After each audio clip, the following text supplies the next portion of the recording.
Good evening, everyone, or good morning, depending on what part of the world you're joining us from. Thank you for joining us and welcome to this special presentation of the project When Places Speak Nicosia.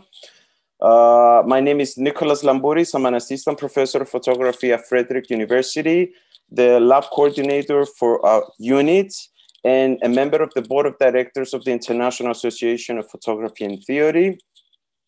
Tonight's project, When Places Speak Nicosia, is a part of a global photography exhibit that aims to raise awareness about trafficking in Cyprus and beyond, and challenge viewers to explore the role they can play in combating sexual exploitation and helping survivors regain a renewed definition of dignity.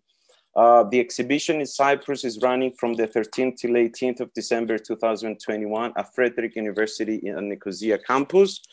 The project leader is Dr. Tasούλα Χατζηγιάννη, Northrop Professor of Interior Design at the University of Minnesota.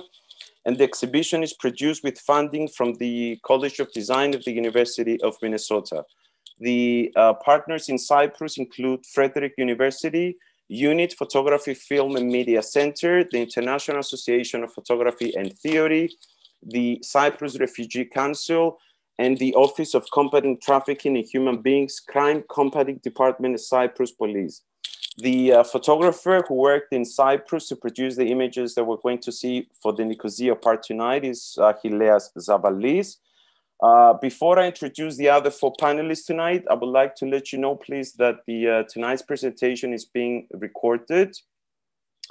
And apologize for the short delay we had at the beginning. We're just having some technical issues.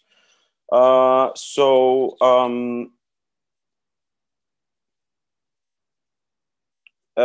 would like to introduce the other four panelists.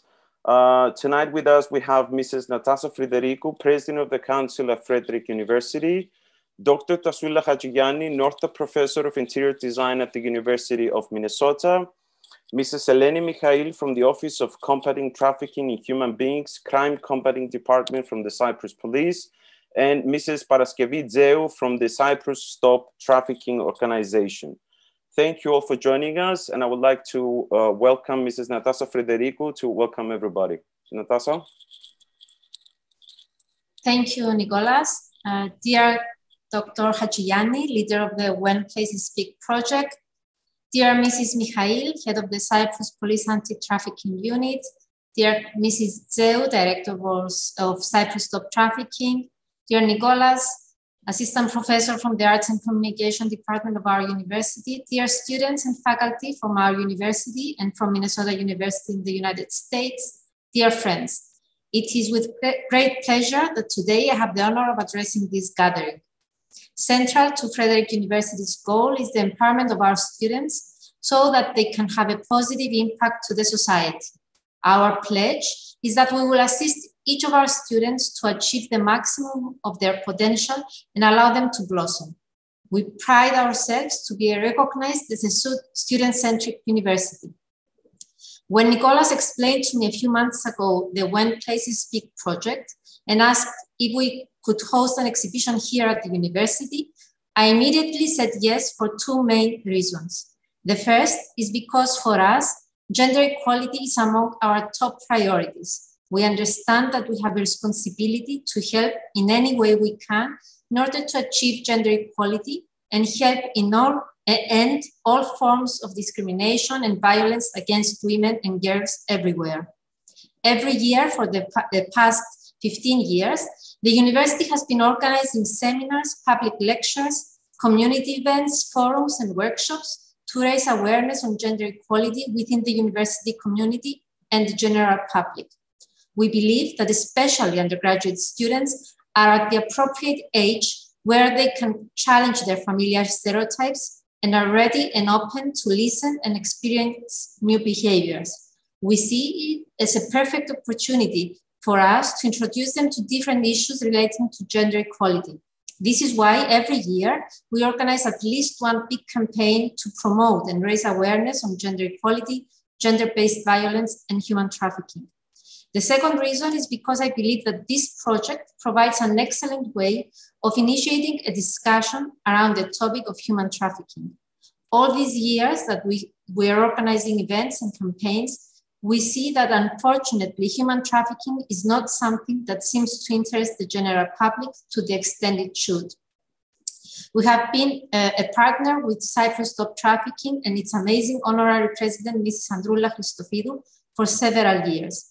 We have also collaborated many times with the Police Anti-Trafficking Unit and its previous head, Mrs. Superman. I'm sure that this collaboration will continue with Mrs. Tseu, current director of Cyprus Stop Trafficking, and Mrs. Michail, current head of the Police Anti-Trafficking Unit. Through these partnerships, we have been able to raise awareness amongst our students' population. Dear Mrs. Tseu and Mrs. Michail, thank you for being here today. As a university, we have also given the opportunity to trafficking victims to have a better future by giving them full scholarships and the opportunity to study at our university. Frederick is also a partner in the UN Together campaign project, which is a United Nations campaign that promotes respect, safety, and dignity for refugees and migrants. Nowadays, the phenomenon of trafficking, refugees, migrants, and asylum seekers are often interconnected, because in all these situations, there are some common factors, such as poverty, despair, and the need of hope for a better future. Vulnerable people seeking a better life and greedy people ready to take advantage of them. In the 2021 Trafficking in Persons report by the US Department of State, Cyprus was downgraded from Tier 1 to Tier 2. In the report, it is stated that trafficking victims exploited prior to arriving in Cyprus and applying for asylum at immigration offices and detention centers may not be identified, and that the Police Anti-Trafficking Unit lacks sufficient resources to effectively investigate all referrals of potential victims, particularly among the increasing number of asylum seekers. Foreign victims identified in Cyprus in 2020 were from Bulgaria, Cameroon, Egypt, India, Nepal, Philippines, Nigeria, and Romania. Traffickers subject women primarily from Eastern Europe, South and Southeast Asia, and Sub-Saharan Africa to sex trafficking. Sex trafficking in Cyprus occurs in private apartments, in hotels, on the streets, in bars, pubs, coffee shops, and cabarets known for the availability of commercial sex.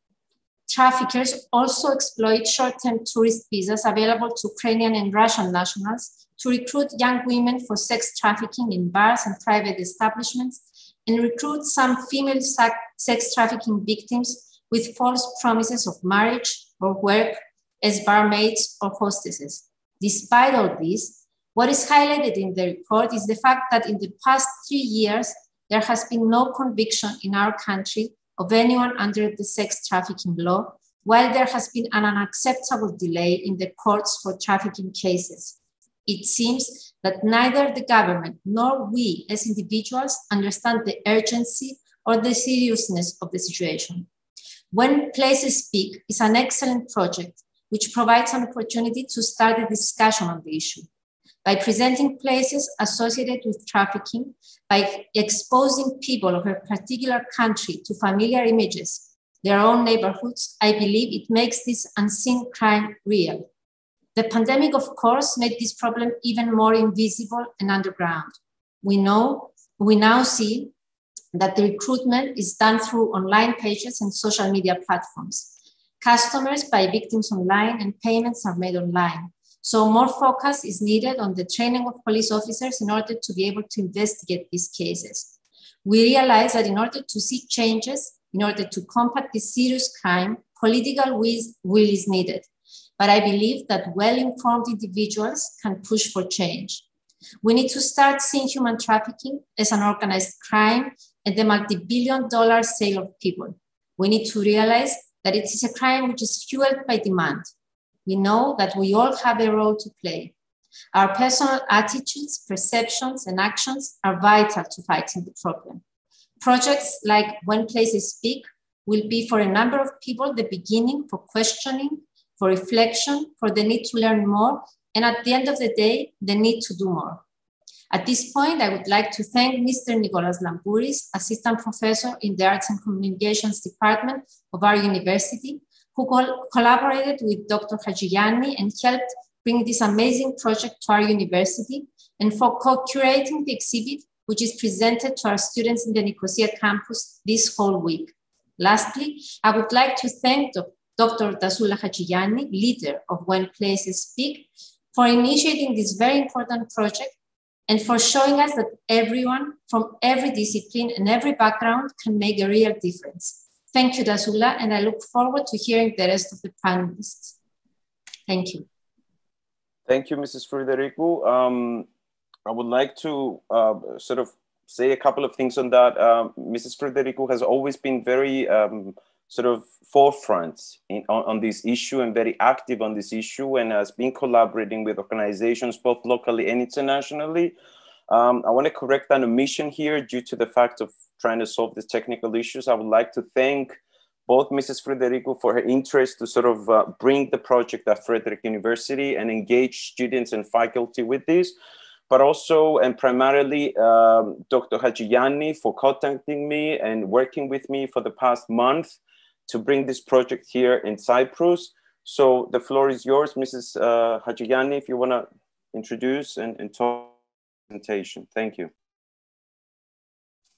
Thank you, Nicola, and thank you, Mrs. Frederico, for believing in this work and for partnering with the University of Minnesota to showcase When Places Speak Nicosia. And of course, I want to thank Ms. Mikhail and Ms. Geo for all the work that they're doing to end trafficking in Cyprus and of course, globally. So I would like to share some thoughts to get us started in this dialogue. So I will share my screen and give you a little bit of a background about how the project started. Can everybody see the screen? So I come from interior design. So the idea here is to see and explore how design and sex trafficking intersect. And I'm hoping that we can use today as a dialogue to explore the role that we can play as we imagine a world without slavery. I want to also say that this work in design and trafficking falls under the umbrella of what I call culturally enriched communities, where we use design to create communities where everyone can thrive. So as a way to create communities where everyone can thrive, we focus on vulnerable populations. And you can see here that we have 3 lines of work. The first one is design and culture, which tackles issues like race and cultural background and religion. And then we also have design and mental health, where we tackle conditions like obsessive compulsive disorder, for example, which again can increase vulnerability in the notion of using design to create communities where everyone can thrive. And the third line of work is design and trafficking. So I can tell you a little bit about how that started. And you can see here the number 13. And just take a moment and think about what 13 could mean. I can tell you that 13 is the average age of victims in Minnesota. So I was at a lunch with a colleague when I first heard of that. And at the time, my youngest daughter was 13 years old. And just the idea of a 13-year-old being sold 5 times a night, because that's the difference between selling people and selling drugs. Drugs are usually sold once, but a person is sold an average of 5 times a night. And that idea got me to have this visceral reaction. And I left that lunch vowing to myself that I have to do something. Now, what could I do as a designer, right? What could I do? I was not in social work. I was not in a discipline that typically works with sex trafficking victims. But the belief that I needed to do something was so powerful that I drove home and I immediately called student services and I said, you need to find me a student to work on sex trafficking. And I must have been so persuasive that they've never done this before. And they immediately located a student to start working on the placeness of sex trafficking. So I can tell you that what drove me was this idea that the definition of sex trafficking by the United Nations is that, as you can see here, it tackles this idea that somebody, of course, can be forced either by force or by fraud or by coercion to perform sexual sex act. At the same time, though, the person induced to perform such act has not attained 18 years of age. And that's where this notion of 13 comes in. So as Natasha already said, an estimated 27 million people, mostly girls and young women, are trafficked each year globally. So we know that this is a crime that occurs everywhere on the planet. Of course, this is not just in Cyprus, but my state where I live in the US, Minneapolis, Minnesota, is actually one of the top 13 cities in the country of trafficking of minors. So I vouched to do something about this. And I can tell you that at the beginning, no one knew what we were supposed to be doing coming from a college of design. As it turned out, the project took 4 different directions. And When Places Speak is one of these directions that the project took. In a way, When Places Speak aims to reach the public, aims to help the public recognize that sex trafficking is happening here in our communities. And by helping the public understand that it is happening here and not somewhere else, not out in cyberspace, we can, in a way, activate engagements and hopefully activate the public to demand more services, to demand more action, to demand better laws or better policies to protect victims. The second part of this study is looking at the design characteristics that got enmeshed in trafficking and what is it that actually, in a way, helps our buildings be abused instead of used as the way that we intended them. And so these are design characteristics that are preferable to traffickers. And I'll share a couple of examples. We also looked at dress and place and how these intersect in online ads, one way by which victims, in a way, find purchasers. And at the same time, we also know that victims experience a lot of mental, psychological, emotional, spiritual challenges. And so the design guidelines for transition housing is another project that we developed because there's very little research right now in what is needed to help victims transition. So I'll share some of that as well. The bottom line is that tackling sex trafficking from the design perspective is not an avenue that is single-handedly done or approached.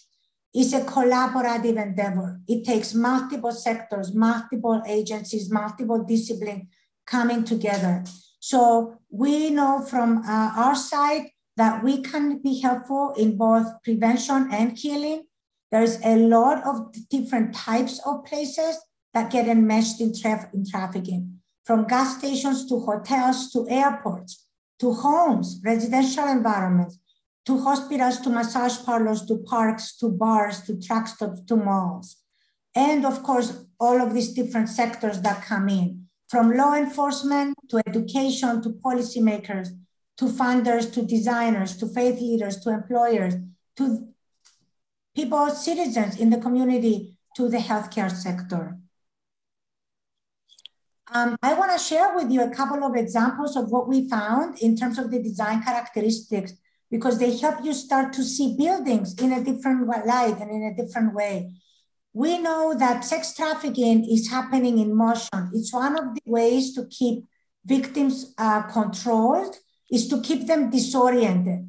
And that's why so many transit spaces like airports, bus stops, truck stops, gas stations are get caught in trafficking. You can see here this top example. These two gas stations are only several blocks apart from each other. This one is preferred by traffickers. This one is not preferred by traffickers. And in some cases, it's a little easy to tell. What happens here is that we have a restroom that is isolated. It's an isolated space where a trafficker can meet a victim or a purchaser can meet a victim and not be heard or seen by anybody, including the gas station attendant. As you can see here, the gas station attendant does not have a direct view into the restroom area, versus this gas station, where the gas station attendant has a direct view into the bathroom area. The bathroom area is filled with light, so it's actually accessible and open to view from the parking lot, not giving purchasers that privacy that they need to engage in this act. And as you can see here, the stalls are publicly open, so they are not isolated. Hotels are one of the primary settings where trafficking is happening. Here you can see, for example, a back entrance into a hotel and garden windows, which means that traffickers take out the screens and purchasers can enter the room to meet the victim without being seen by anybody, without having to go through the front reception area or being seen by the closed circuit security cameras that are placed throughout the hotel. And we are using this opportunity to not only say where the problems lie, but also all of the agencies and all of the different people working in this area. So hoteliers know that hotels are being used and abused by traffickers. So hoteliers are monitoring online ads for photographs in order to recognize their own guest rooms by the furnishings and decorations. So as designers, we can use and be more intentional in the kind of doors and hardware, materials, and color patterns for walls and floors, and baseboards and window treatments and hidden elements, and furniture and bathroom fixtures and mirrors, so that they can be easily identifiable. And we are now actually also developing computer programs that can do this automatically to save time and energy on the part of hoteliers who are trying to monitor and prevent their own rooms from being used in trafficking. I also want to share another example, which is the development of design guidelines. So Minnesota, like I said, is one of the top states in the country and cities in the country for sexual exploitation of youth. At the same time, Minnesota, though, is a leader in developing laws and policies and frameworks to tackle trafficking. And one of these leading models is the No Wrong Door model, which provides a comprehensive approach to serving sexually exploited youth. Recommendation number 8 talks about ensuring access to safe and supportive housing for all sexually exploited youth in Minnesota. So the transition housing is high quality, culturally appropriate, and victim-centered housing, because like I said earlier, these victims do suffer from a multitude of issues, from needing attention to their teeth, to, of course, their mental and spiritual well-being. So we developed a set of design guidelines that tackle every single aspect of transition housing. As you can see here, it goes from the entry door down to the laundry areas, down to classrooms and sleeping areas. And because our Native community suffers tremendously and disproportionately in terms of trafficking, we have developed the design guidelines in a way that we pulled out the Native needs and singled them out so that somebody using these design guidelines can see where to target or where to pay attention when it comes to overall needs and Native needs in particular. And you can see all of that on the website, which I'll share the website in a second.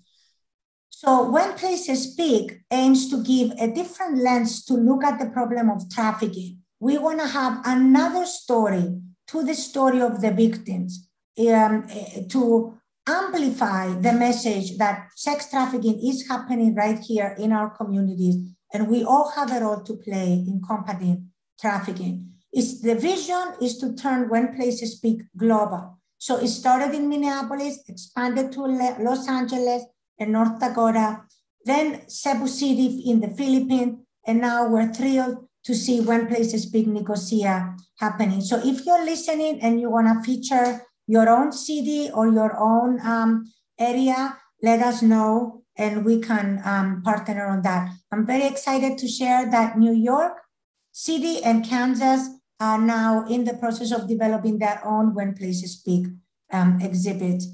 So here are some of the pictures that we're using to tell the story of places caught in trafficking in these particular areas, Cebu City, Minneapolis, Los Angeles, and North Dakota. When Places Speak Nicosia would not have happened without Achilles Zavalis, who was the photographer behind the project. I also want to thank Nicolas Lambouris, whose commitment led to today's event.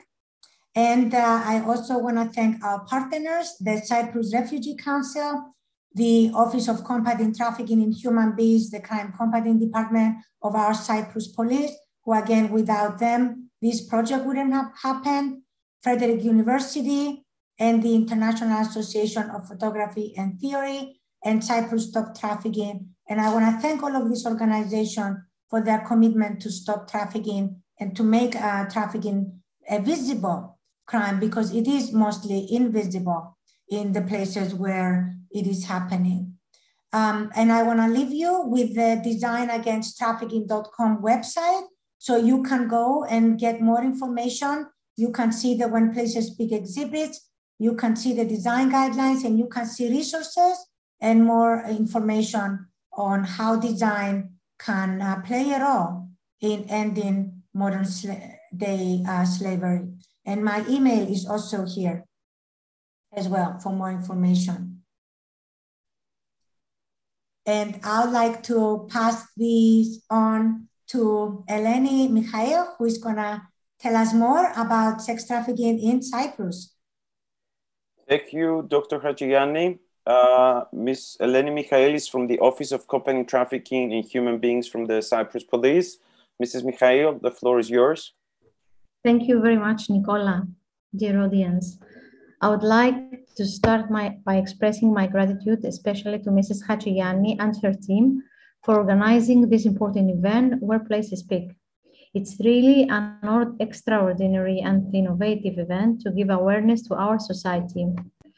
Firstly, I would like to introduce the activities of Anti-Trafficking Office of Cyprus Police, and then I would like to share with you our experience dealing every day with victims and cases of sexual exploitation. The Office of Combating Trafficking in Human Beings of Cyprus Police was established in 2004.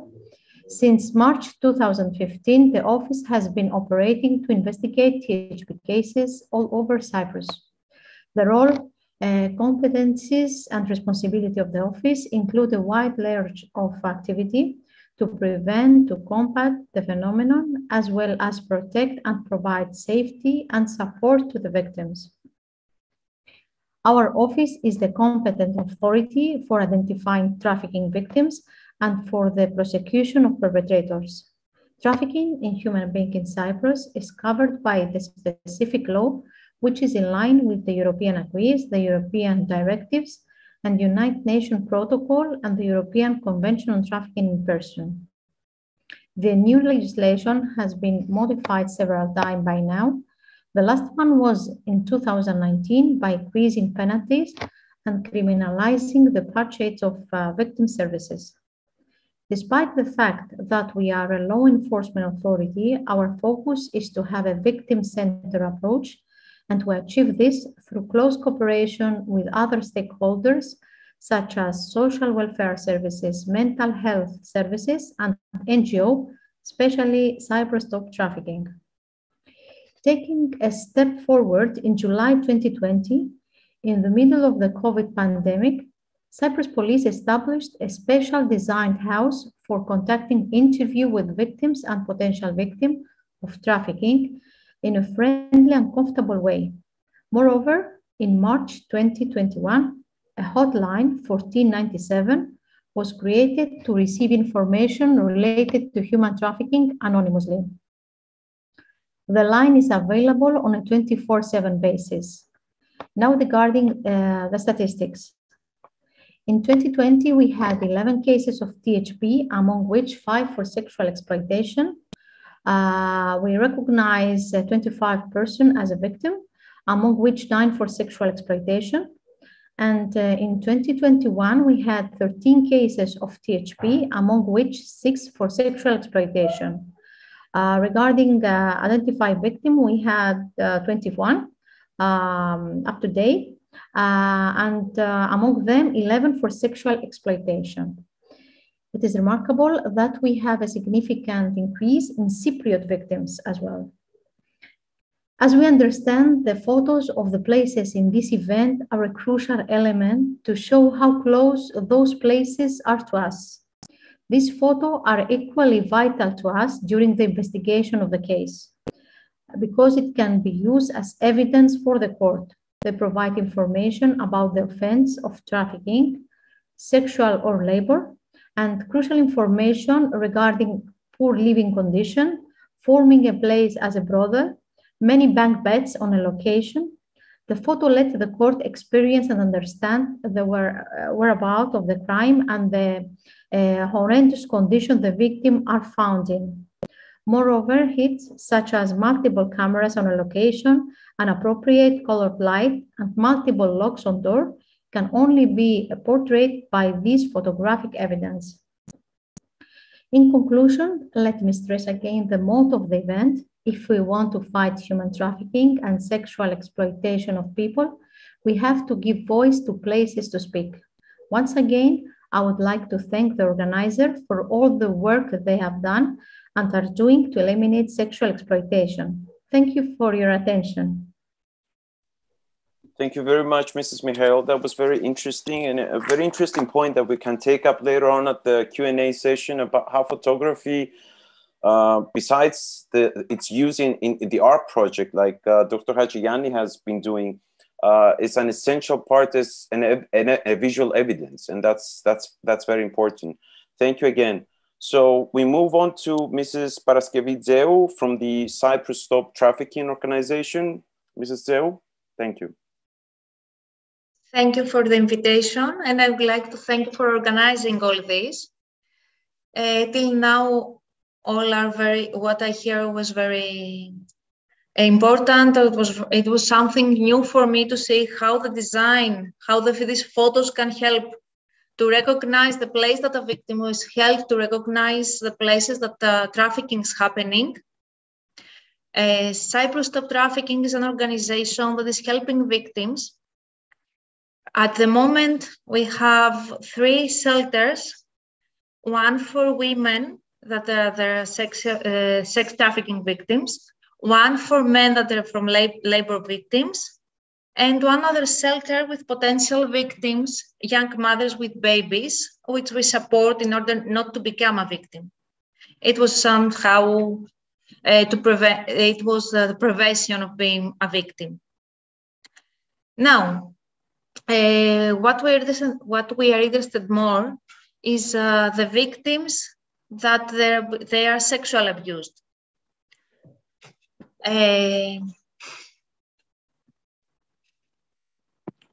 Sorry, one moment. Okay. I think you can hear me because I have some, the screen is freezing sometimes, and I don't know for sure if you can hear me or not. We can hear you just fine. Yeah, okay. You're fine. Yes. Okay. Thank you. As part of our job is to support a victim, to see how the victim can heal, how the victim can go on, leave what happened to the past, and move forward and start a new life. And this is the rather difficult part, because when the girls arrive to the house, they are very stressed. They have a lot of panic attacks. They cannot support themselves. They feel that they are followed. They feel that someone can find them anytime. And they have a lot of psychological issues to deal with. It's very challenging to help them go on with their life. The most important thing is that the person that is helping them was a victim by itself. The girl that is responsible for the house, for our house, was a victim some years ago. So it's very easy for her to approach the victims, to speak with the victims, and deal with their issues and explain to them a lot of things and help them to go on with their life.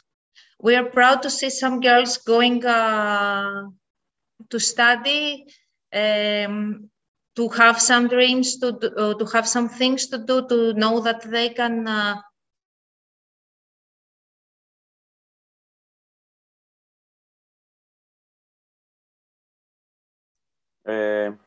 okay. I'm not sure if Mrs. Zhao is having some technical issues. She's logged off. We can move on with the next part of the presentation and see if she comes back. We can actually, yeah, I just got a note that she lost her signal. Let's see if she can be able to join us later on, but then we can move on to my part of the presentation, where I'm going to talk about the impact of photography. So let me just share my screen.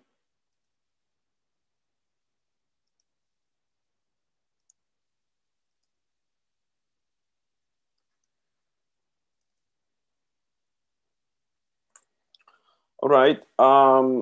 Needless to say that from all the panelists tonight, this has been, and after talking with Mrs. Frederick and Dr. Hachigani about the project itself and the way that both art and design or photography can contribute in this issue, and also reading a little bit about trafficking myself and sort of finding some new information, definitely this is a global, if I want to use the word pandemic, it's a tragedy to see this kind of sort of thing happening to young people. So I think that each and every one of us, from every kind of job line or whatever, we can actually help or raise awareness about this issue.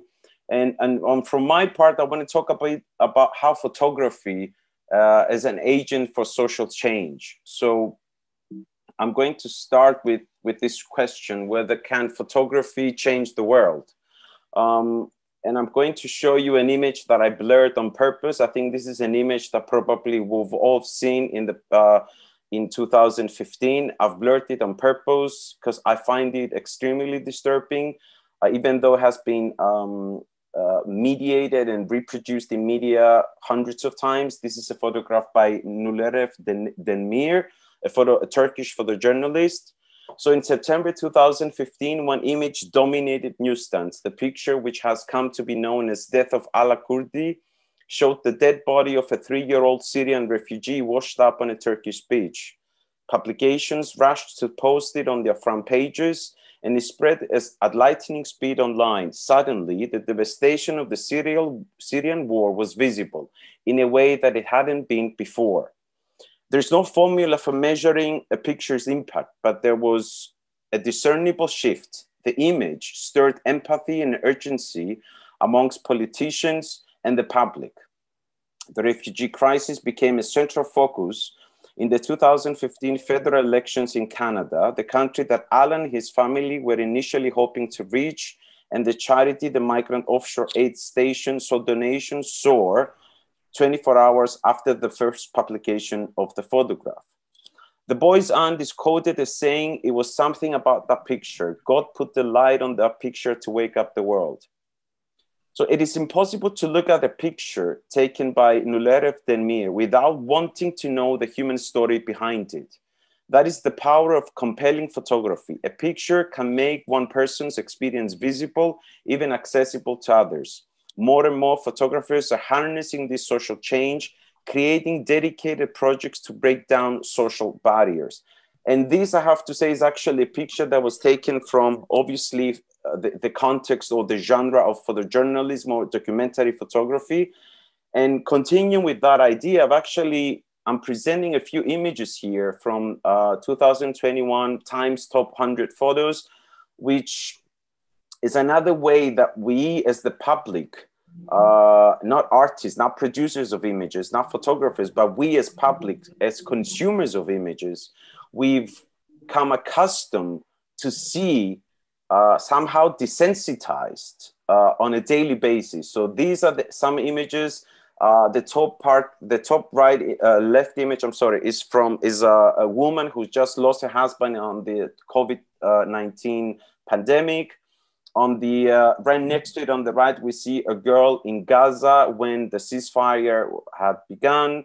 On the bottom left, we see the statue of Robert E. Lee, the Confederate general and icon of much mythologized chapter of American history. It's actually been taken down from its plinth. To the right, lower right, we see an image of a devastated woman who has just witnessed her house being lost to fire in Evia in Greece. I've included a couple of images that are kind of controversial. To the top left, we see people or fans gathered outside of the court in Los Angeles who followed the support of Free Britney Spears. To the right, we see law school graduates at Suffolk University being seated on a socially distanced folding chairs, so the impact of COVID on graduation ceremonies. To the lower left, we see journalists from the Elizetaros newspaper in Turkey that have been, in Afghanistan that were arrested and tortured and beaten by Taliban fighters. And finally, to the low right, we see police detaining Patsy Stevenson, a 28-year-old student, as people gather at a memorial site in Chatham Common following the kidnap and murder of Sarah Everton in London.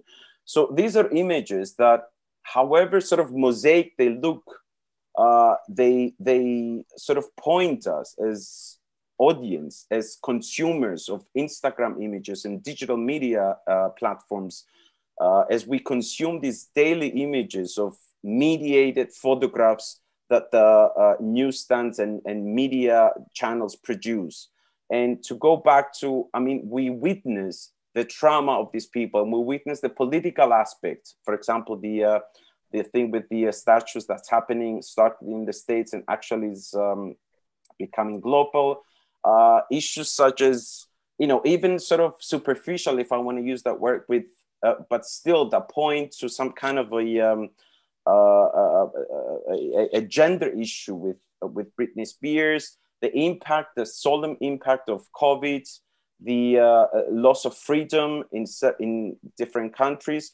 So this is kind of a way to raise awareness again in the way that photography is being both produced but also consumed.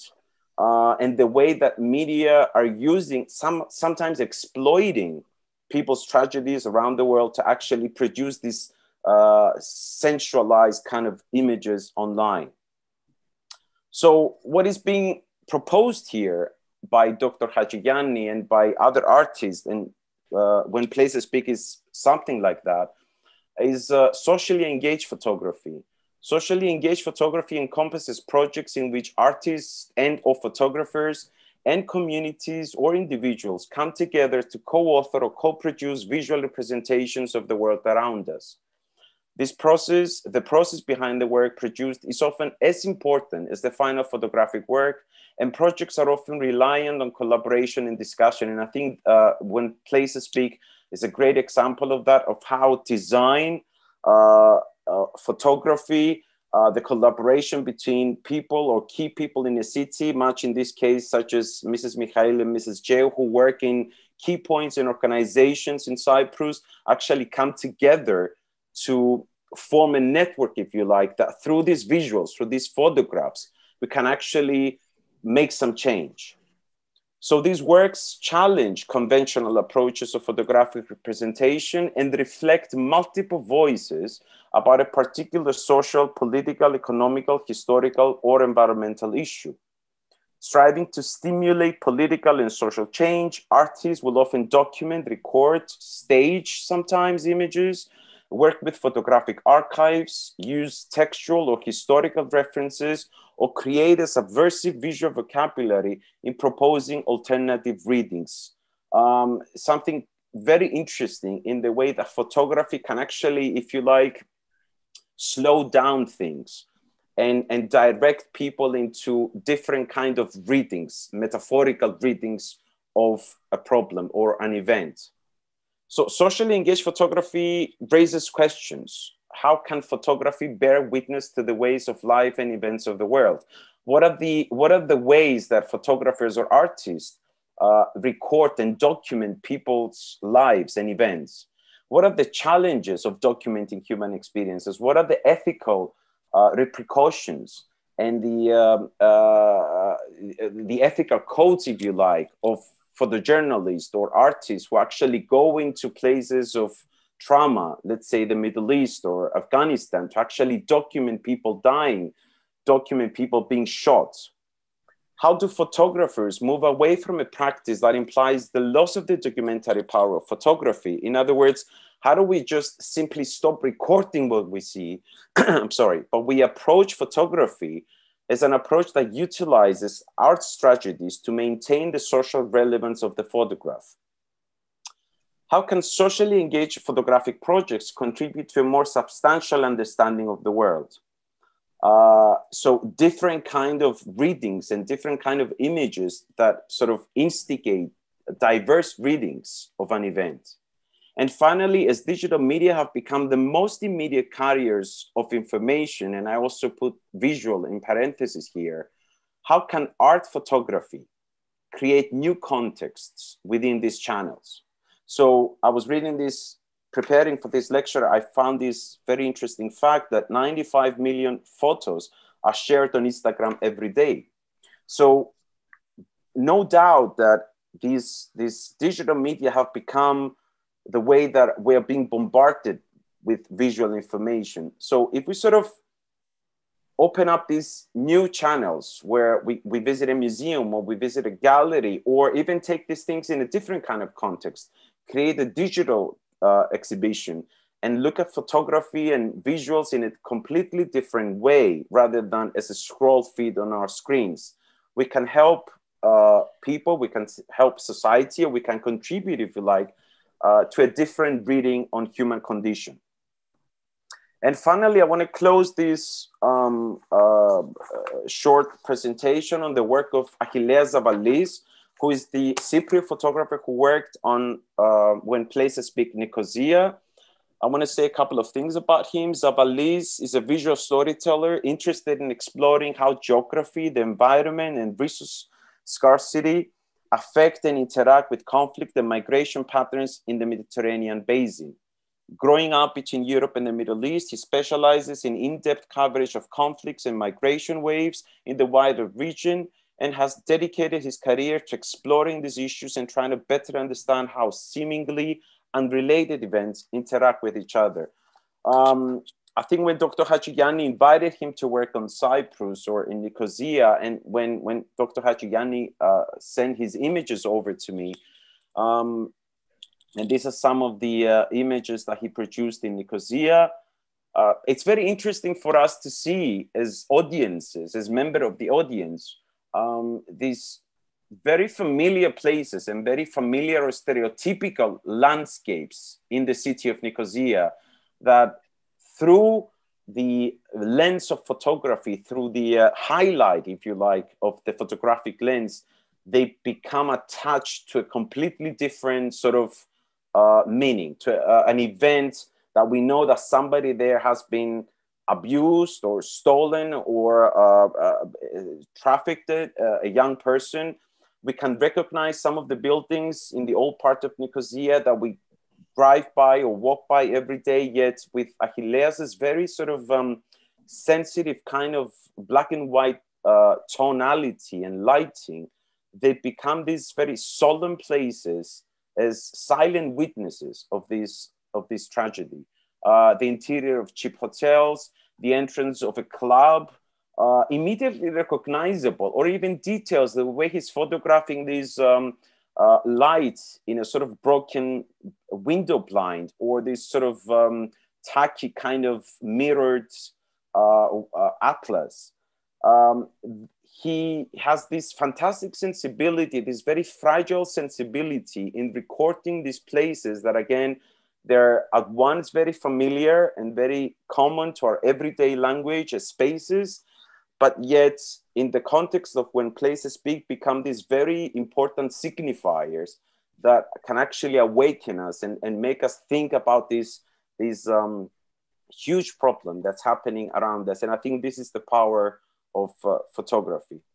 So very briefly, that was my take on this. Thank you very much. And if we can, Mrs. Zhou, if you wanna, I apologize for this, I took over. So if you No, it's okay. I have a bad connection, so it's okay. Understand. Maybe it will close again.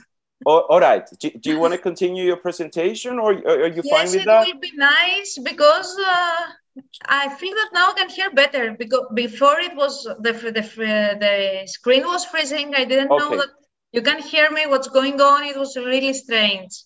But we can hear you just perfect now. So just that's nice. Thank you. Okay, so Cyprus Stop Trafficking provides help to the victims, provides aid and assistance in order to go on and start again their lives. What we try to do is to take them from the case from. I prefer survivors, to be honest, than victims. So I'd rather use that term, because these people are really survivors. They come out from a very difficult situation and they have to go on and try again and build something new. What we try to do is to restore survivors, equip them, help them to live independent, and we work face to face with them. We have a lot of stories. Every time it's like it cannot be worse, but you hear another story that is worse from the others, and it comes like that.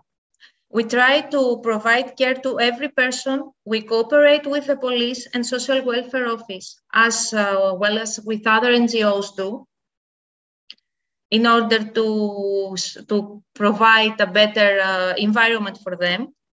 At the moment, we try to help them with education. We try to build some programs in 2020, but because of the COVID, we stay a little back as everything. What we try to do is work with the trauma. There are some expertise that they want to help, to provide help as a volunteer, to cooperate with the girls, speak with them, try to heal them somehow in order to go on. And we hope that we will have our only psychological support, and not to expect everything from the hospital and the public services. This program from the trauma restoration will include art therapy, anger management, life skills, computer skills, language lessons, if we can, personal development sessions, and things like that. Hopefully, if this situation ends with the COVID, we could go on and work a little bit with these people. What else? I think that is the basic thing that Cyprus Stop Trafficking does. Try to support them and try to provide a healthy environment, a safe environment for them in order to feel safe and leave everything in the back. And in some ways, we manage that, and we're very happy to see some people go on with their lives, start their job, maybe study, some of them, some others find place by their own. Except from the shelters, we support survivors that they have some problems with, that they start their lives and have some problems to go on. We don't leave them just because they leave the shelter. We continue speaking with them to see if they need anything, if they need any support, psychological. We try to help them go back to their countries if this is what they want, arranging the travel documents, repatriation, making appropriate travel arrangements, everything that they need to start again. Excellent, thank you. A very interesting talk. Thank you, Mrs. Zheu. I think both Mrs. Mikhail and Mrs. Zheu being sort of frontline professionals or volunteers, and I guess hundreds of other people are actually involved in this, see firsthand the difficulties and the sort of multiple levels of abuse or trauma that these people go through. Indeed, there needs to be both social and political change, decisions making and law making to sort of stop, put an end to this trauma. It's horrific to think about young kids being abused and trafficked around the world. And yes. I'm really glad to see that in Cyprus, we do have in place organizations and people who fight constantly for that. To take it back to Mrs. Frederick in education and how universities and education in general can actually contribute in shedding light on issues like that, but also educating both young kids at a young age, but also students, college students, and parents, obviously, in communities and societies to be aware of issues like that, and how not only we can protect young kids, but also encourage volunteerism and actually get involved in the community to help people like this. And finally, taking it back to Dr. Hagyianni, how design and global initiatives or local initiatives that become global initiatives through art and design can actually shed light and highlight and get people involved in all levels of, let's say this being education or designers or photographers, educators, politicians, and so on. So I would like to thank all of you, each and every one of the panelists, for a wonderful presentation. We can actually open the floor for questions or comments. You can either raise your hand electronically or chat and send a message on the chat, or even the rest of the panelists, if you want to add to this discussion. Everybody's, yeah. Okay, I'm just getting a note from the technical support. You can have a question, but not a chat. So you can just raise your hands if you want to intervene and have a discussion. I think what Eleni. They can do is they can write their questions in Q&A. Not in the chat. In the Q&A, we can take questions. Okay. And then also comment. It would be very helpful for us as a way to proceed if we had your comments and your thoughts and your reflections on what you heard. What does it mean to you? Or what does it say to you? So anything you want to tell us, if you can include it in the Q&A section, it would be very helpful. Yeah, Mrs. Mikhail, yes, go ahead. Yes, just I want to thank Mrs. Natasha Frederico for her remarks concerning the TIP report 2021. And we're happy to announce to you that since last July 2021, we had 3 convictions regarding trafficking, 1 for forced begging and 2 for sexual exploitation. And we are going on. Excellent. Thank you. Mrs. Mikhail, a question for you, if you like, as being a member of the police. How do you see the changes in lawmaking or enforcing lawmaking in that direction? Are there any steps in Cyprus towards that direction? I'm very happy to hear we have convictions, but is there a way to do more in terms of law? Yes, of course. Always we have the chance to make more. The last amendment of the legislation was very helpful for us. And I want to mention for you, it's good to inform you about the last case that we had before 1 week. So 1 minute just to We have a serious case of human trafficking with the purpose of sexual exploitation, and the victim was an 18-year-old girl. The case was submitted yesterday at the Assize Court, and the victim was transferred to a government shelter for her protection and safety and all this issue. Once we recognize her as a victim.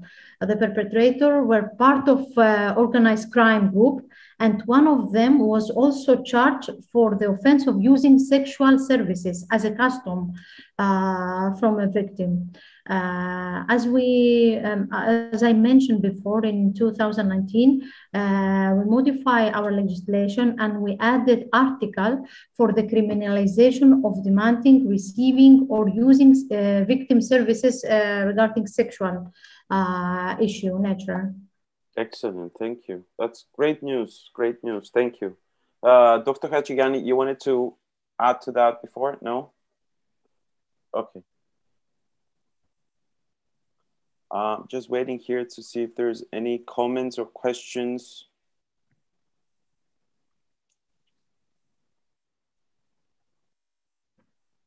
Or anybody else from the panel wanted to. It's interesting how people, I think we're 5 people here from different sort of backgrounds. Yes, Tasulla, yes.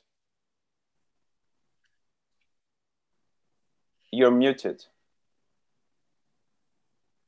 Yes, I want to make sure that the participants know where to type in their questions or their comments. So instead of the chat section, we're using the Q&A section. Yeah. Oh, the Q&A, yeah, sorry, thank you. So this way they can write their comments. Okay, there's a comment by Fotini. Thank you for your great presentations. It's important to raise awareness. I hope these presentations will be disseminated to the public. Fotini, we're going to record this. I'm not sure if we're going to publish this recording, this presentation. We'll just see the logistics of it or the legalities of it with the university and with the University of Minnesota and Frederick University and get back to that. Definitely, I think awareness is something that's extremely important. Thank you for your comment, Nelson. Very interesting aspects of human trafficking, spaces, and photography. Thank you for that. I want to also add, Nicola, that all of the information on When Places Speak is on the designagainsttrafficking.com website. So if you go to the website, there's a section for When Places Speak, and once the exhibit comes down from Frederick, because right now it is in Frederick University from the 13th through the 18th of December. So once it comes down, it will go live on the digital platform, and then it will be hosted there. And that's part of the goal, to have it both in a physical location, but then also virtually accessible so people around the world can see it. And it's very touching to see the difference and how the photographers managed to capture the essence of each different place. So there's no really 2 exhibits that look the same. You can tell that even though the topic is similar, the places themselves tell a different story. There are some comments here, a few comments that are coming up. If I would like to just read them, just from Tonia Loizidu, just wanted to say congratulations and emphasize that events like these are very important for awareness. More events like these are needed, not only for the stakeholders, but for the community in general, as knowledge is important for prevention. Thank you very much for this comment. Another comment from an anonymous: have you considered opening up a public social media campaign for When Places Speak, allowing everyone to share their stories and photos, not just specific photographers? Dr. Hachigani, if you want to take this, that's an interesting question. Yeah, that is an incredible question. And yes, we wanted to do that as well and open it up so people can be contacting us. And we are hoping to also make it more accessible in that way. At the same time, we have to be careful, right? Because we don't want to have anybody just submit any photo, right? So the places that are featured do need to be associated with a particular case or a particular story. So all of the places that you see, even though on the digital exhibit, we won't label what the places are, we won't label the name of the business, they are places that we know from our research, from our contact with anti-trafficking organizations, from our contact with law enforcement, that they are caught in trafficking in one way or another. These types of places range. They can be places where victims are recruited. They can be places where purchasers meet the victims, or they can be places like law enforcement offices or transition housing scenarios but in some form or another, they are caught in trafficking. So the problem with opening it up in general is that we still have to veto a place to be featured, right? And that would make it a little bit harder for us, but it could add a different lens. So we did think about it. Excellent, thank you. There's a very interesting question here. I think maybe Mrs. Mikhail and Deo being in sort of on that part of on that side of the line can answer. Very interesting presentation and very useful. Everybody should hear this. The question is, why do you think this problem is so well hidden while the evidence that this is happening are more apparent? So yeah, I mean, this is very interesting. We all know, we've all heard stories, right? And we know that the Cyprus police and obviously the government and lawmakers are making an effort, and the legal things are there to fight this. But why this problem is so hidden? Yeah. Usually they use false promises, manipulations, well-paying jobs or romantic relationships to lure the victims, the survivors, into trafficking situations. Sometimes the victim thinks that owes something to this person. It's really difficult to convince sometimes a girl that this is not how it has to be. Maybe they come out from families that they're not the best. I don't know. So when they find love or someone to pay attention or someone that they think that cares about them, they feel that they have to pay back. So they're asked to do it. And it's normal to them in some points. Or for example, when you have someone that is abused or being a victim from the age of 5 or 7 or 6, I don't know, how can you explain to this person that this is not normal? Or if it comes from the family, I mean, they use ways like it's not the violence that we used to know from before. It's not the thing that I will beat you, I will abuse you physically. It's psychological abuse. It's like they make a circle and the victim cannot get out so easy. Wow. They believe that they choose it. Yeah. And why it's well hidden? Because sometimes, because the people does not know how to recognize the signs. Okay. If someone can see the signs and report it and call the police and tell, I see this situation, it's different. There are a lot of cases of labor trafficking. It's not in our conversation, I know, but the neighbors call to report that they see something and this person is rescued. The client realized something and call. We should inform the people to recognize the signs. And for the clients, I think it's very convenient to believe that this is prostitution. They want to do it, so I'm okay with myself. And I have no guilt about it. Yeah. So it has to change from the very beginning. Education for us, education for the girls. And it's very important to start with the countries, I think, that they came from. There are poor countries, there are countries at war. Inform these people and tell them that these are the dangers. Pay attention, be careful. Yes. There's a couple of things that you're saying here, Paraskevi. Yes. The first thing is social awareness, but also social engagement. In other words, we should not, and this is something that, especially in Cyprus, I think, and Mrs. Mihail can attest to that we tend to think that the government and the police is there to solve everything and they're responsible for everything. But I think society itself, or members, as members of the society, we do have responsibility to work with the police or confront people like this, or inform, or make a phone call.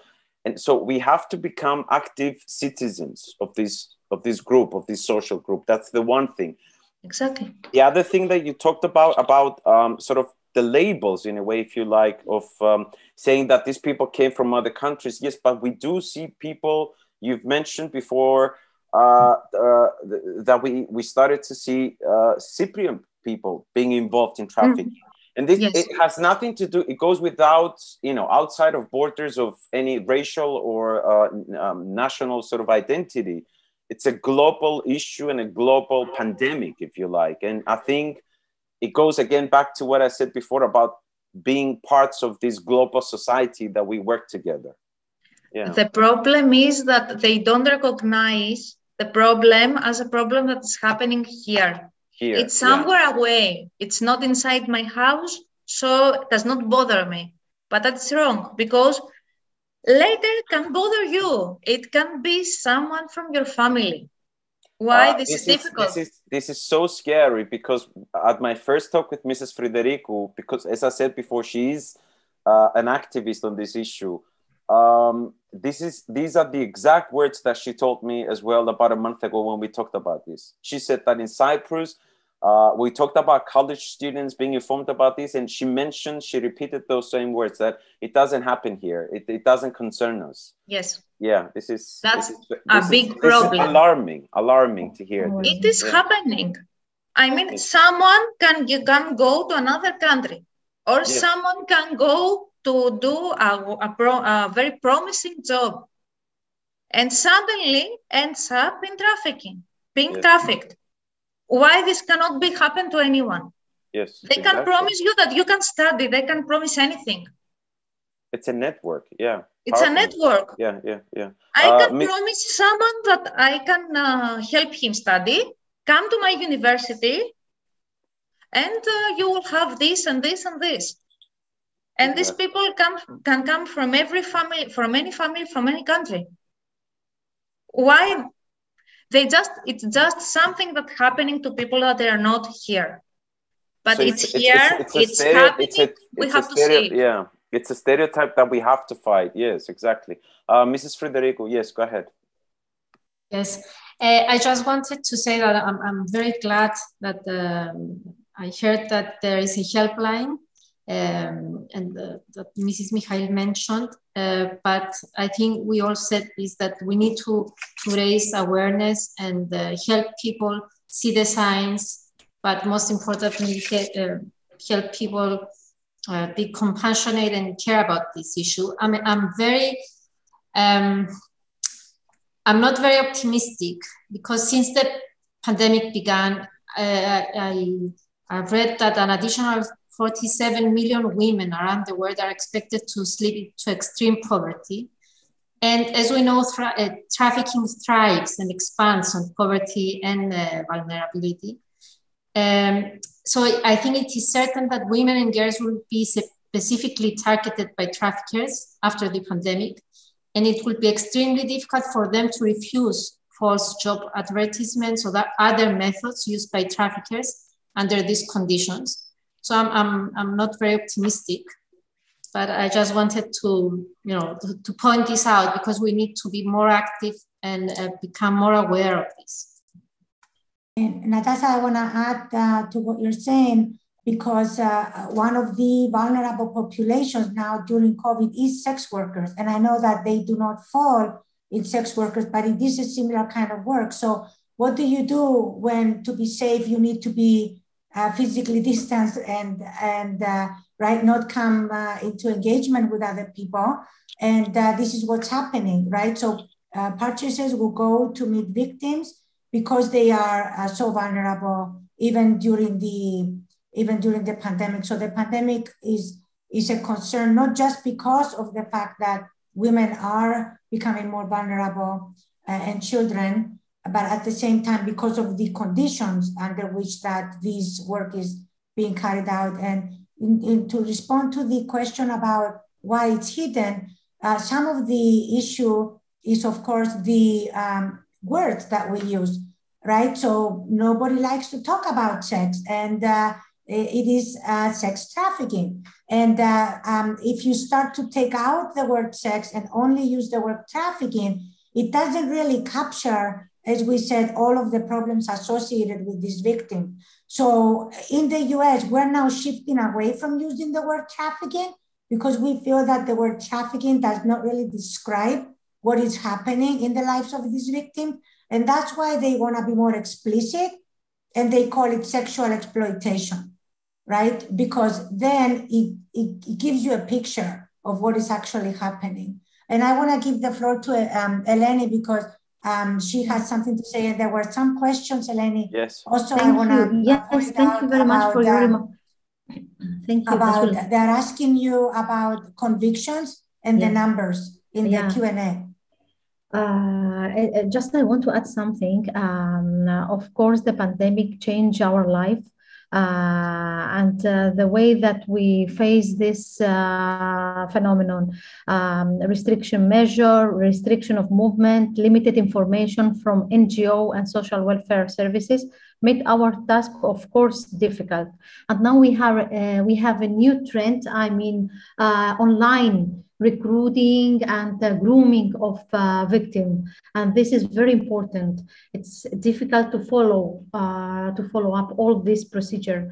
Very briefly, I want to inform you about our task. The most important is the office responsible for to gather, collect, and process information regarding trafficking, because Paraskevi mentioned about the information before.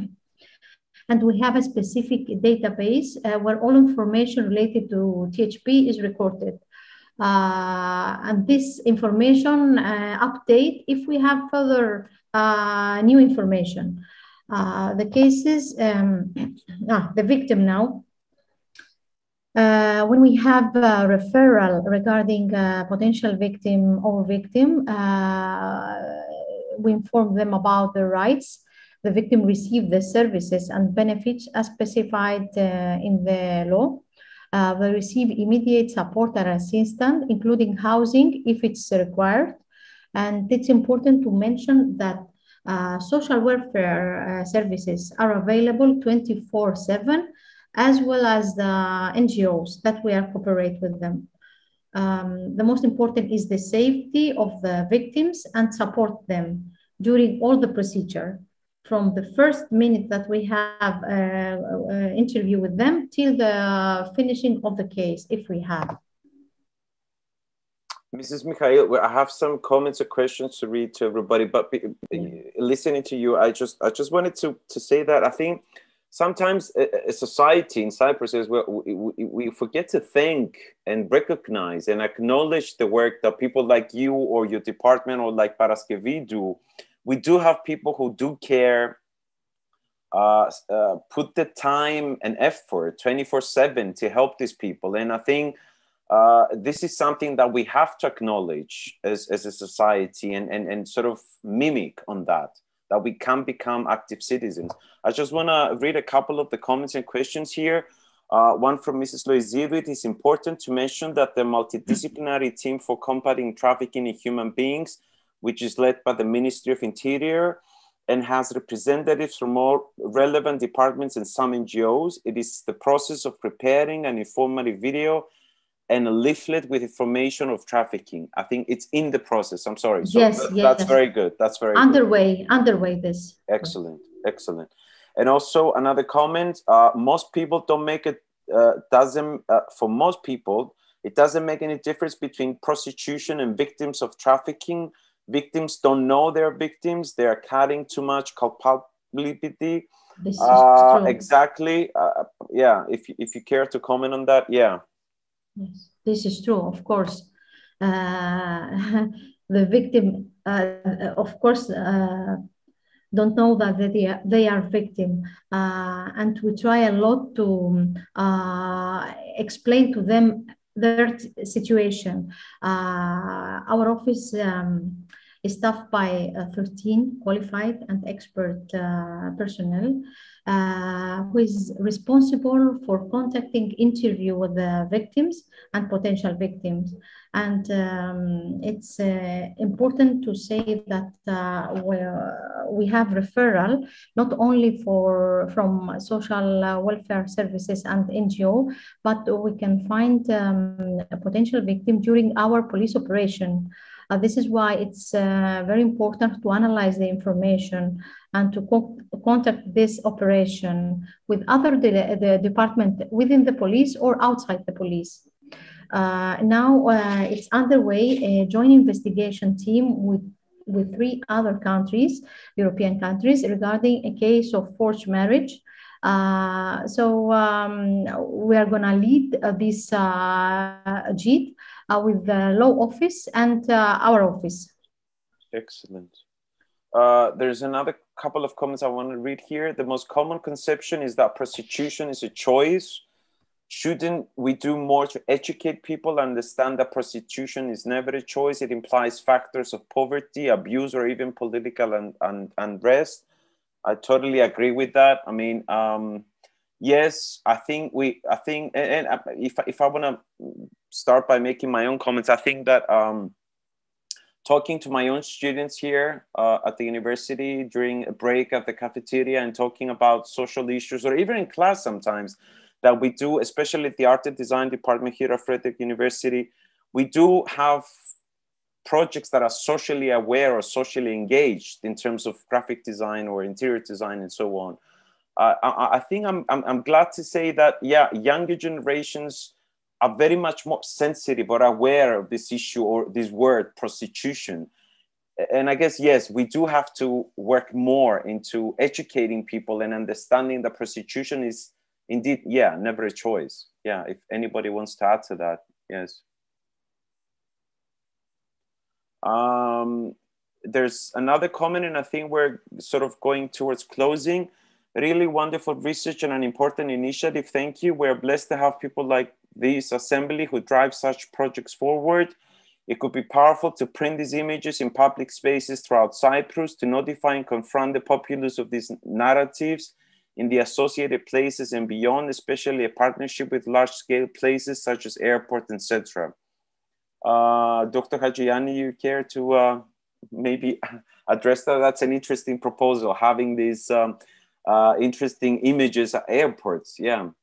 Well, that would be phenomenal in order to do that. And so if you know of how we could do that, or have any ideas or whom to contact, like hoteliers, for example, how do we rally hoteliers to come join us in this effort? How do we rally airlines to come join us in this effort? In many airports around the world, when you land, the first thing that you're going to see is a stop trafficking sign, because like I said in my presentation, trafficking does operate in motion. So a lot of our airlines in the US are involved in anti-trafficking training. Our hotels are also involved in anti-trafficking training. So people do know how to recognize the signs when they see it happening in airports or in hotels. The truck stop, so trackers themselves, we have, they're part of the problem, but they're also part of the solution. And that's why when we do these kind of dialogues, we want to say that, look, we have a problem, but at the same time, we are fighting it. Like you said earlier, there are people doing a lot of work, and we can rally even more industries to join us in this effort, from gas stations to hotels, like I said, to other businesses and places that like educational institutions. to sensitize children.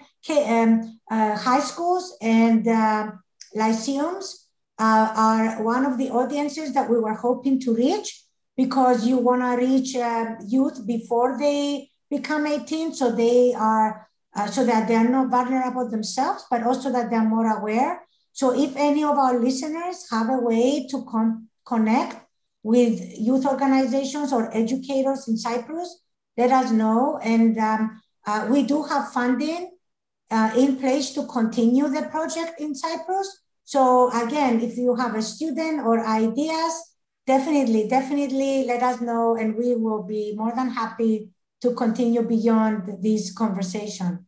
Dr. Hachigani, I'm admiring your passion and your engagement with this project. And it has been apparent to me within the past month that we talk on the phone. I think we sort of have to go to a closing. There's a comment from Katerina. Thank you for this brilliant presentation and discussion. Thank you for joining us. I think from all the panelists here, Mrs. Frederico, Mrs. Mikhail, Dr. Hachigani, and Mrs. Zeu, my personal thanks to your participation and involvement and contribution to this project. A special thanks to Dr. Hachigani for inviting me to be part of this. I really learned a lot. And I want to close with a comment that, yes, we do have to come together to make a difference.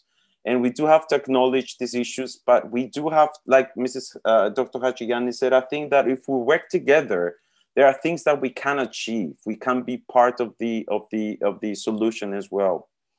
So once again, thank you all for participating in this. Thank you to all our participants who joined us tonight. We will try, and if Dr. Hachigani posted the website of the project and for further info on the project. Thank you to Mrs. Frederico for making this project happen at Frederick University. And we will try to be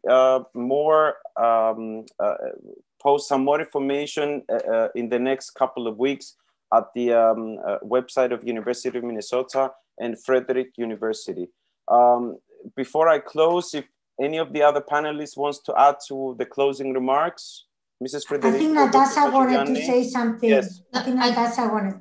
I just would like to mention that we are talking with Dr. Hachigani to have a talk on the project in the Nicosia Pop-Up Festival.